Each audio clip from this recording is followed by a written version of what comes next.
Hi and welcome to this video on how to design a good squeeze page. A squeeze page is often used to entice people onto your email list, and designs vary considerably, and they're often complicated to do in WordPress as most of the better plugins are chargeable, but you don't know which one you're going to get on with until after you've spent your money. But you can cheat and use your autoresponder service to create a squeeze page with very little effort on your part, or search for an online template. There are lots around, and there are people on places like Fiverr that will help you if you get stuck. So what I'm actually going to do is concentrate on the page itself, which is actually much more important than look and feel. Honest, I've seen ones that are about as exciting as this video page, and they get sign-ups, possibly even more than ones that look flash, because there's a kind of built-in anti-marketer button in our minds, and it sort of thinks, okay, maybe that would have been whatever, whereas something that's boring and basic actually often works a lot better. Designs, they vary a lot, and just do a few searches and you'll find all sorts of squeeze page designs. Some of them are template based, others are created by hand, but they all have a few things in common, and that's what we're going to concentrate on in this video. They have an attention grabbing headline. You can use an online headline generator, just search for one and you'll find quite a few, and use that to write the first draft, because it saves the brain ache of staring at a blank screen with just a flashing cursor for company. Then tweak the headline so it really presses the buttons inside your ideal prospect's head, and that's relatively easy to do. The online headline generators I've used, and as I said, just do a quick search, there's plenty around, they actually turn out quite a good job in very little effort on your part. Headline is far and away the most important part of the squeeze page. If you've ever browsed a newspaper or a magazine, you'll know the same thing happens. If you're not a regular purchaser, then after the category of magazine, the main headline is what can tip you into buying or not, plus maybe the cover gift. And that's the squeeze page, the headline, and yeah, here's the freebie.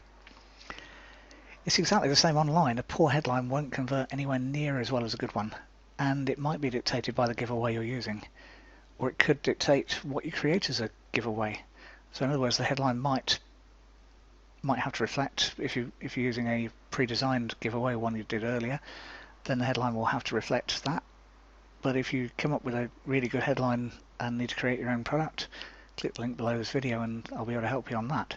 But it's your choice, but it needs to match, it needs to be congruent with whatever you're giving away.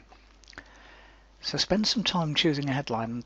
You could even go old school on this and write or print out a few headlines and lay them on a table and see which one or ones leap out at you. That actually works very nicely, especially when you're starting out. If you get a conversion rate of over 30%, jump up and down for joy. I know a lot of products will suggest 50 as a minimum, but 30 works pretty nicely. If you get less than that, figure out what the problem is. It might be a mismatch between the traffic and the offer. So in other words, if you're sending Weight Watchers to a weight gain thing, that probably won't work. It could be a poor headline. If it's just boring, then that's probably the headline, but hopefully you've already got over that part. It could be that your supporting bullet points aren't as good as they could be, and we'll come on to those in a minute.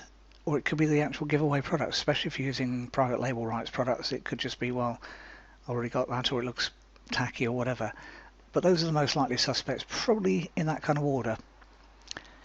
Then, after your headline, the supporting bullet points are the next part of your squeeze page design. There are a few reasons why people should trust you with an email address. And notice I didn't say their best email address, but that's another issue entirely. And then get the giveaway you're offering. Aim for between 3 and 7 bullet points.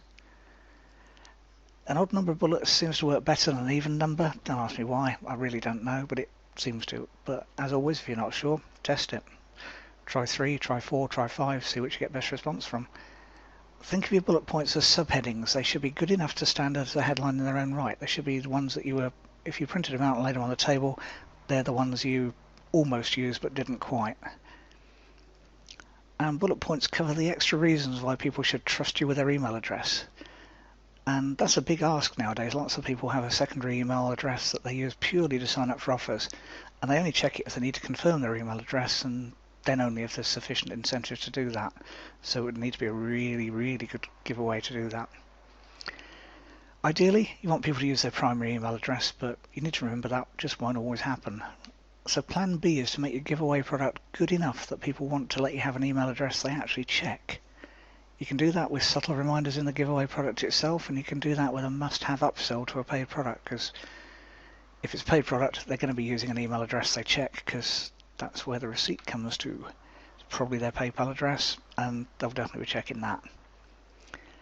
And several main schools of thought on delivering your giveaway product, and again, no single one is right. You can take people directly to the product. After all, that's kind of what they're expecting to happen. You can ask them to check their email for the link, and that has the advantage that they have to give you a working email address, even if it's not one they check off, and disadvantage that you've broken state, you've moved them away from the screen and they may never come back. Or you can send people to a related offer, either with or without a link to the giveaway product, and within that you could just do the related offer on your download page, or you can just send it there anyway and hope that they're intelligent enough to check their email for the link to the product they first thought of. It does work. They all work, and use whichever one you're most comfortable with, and considering adding extra must-have links and or bonuses to your download page. You'll have seen those before. Step 1 is sign up to my list here, step 2 is get this, step 3 is that, and eventually 300 scrolls later is the actual product that you got, or the giveaway, whatever.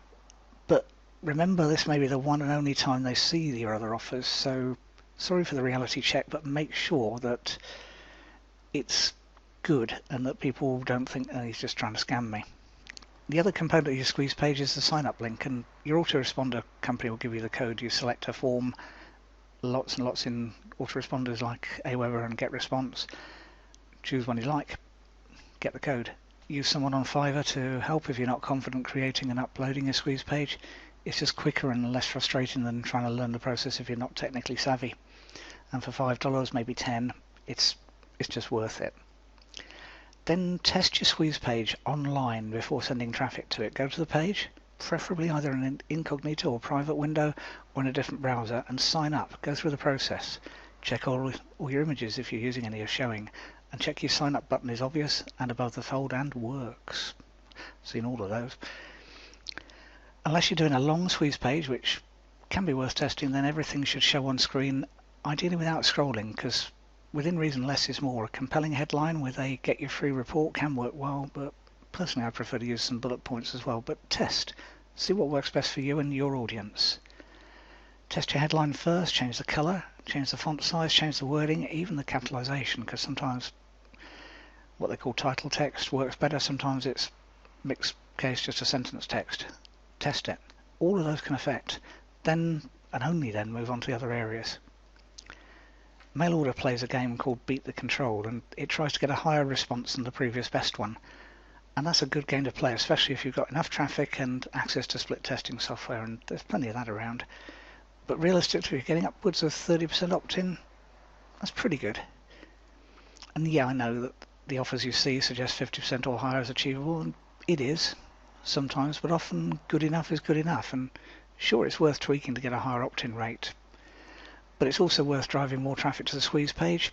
Use videos like this one to send traffic, because you need a large enough number of visitors and opt-ins to make a realistic decision. It's called confidence levels if you want to do the math.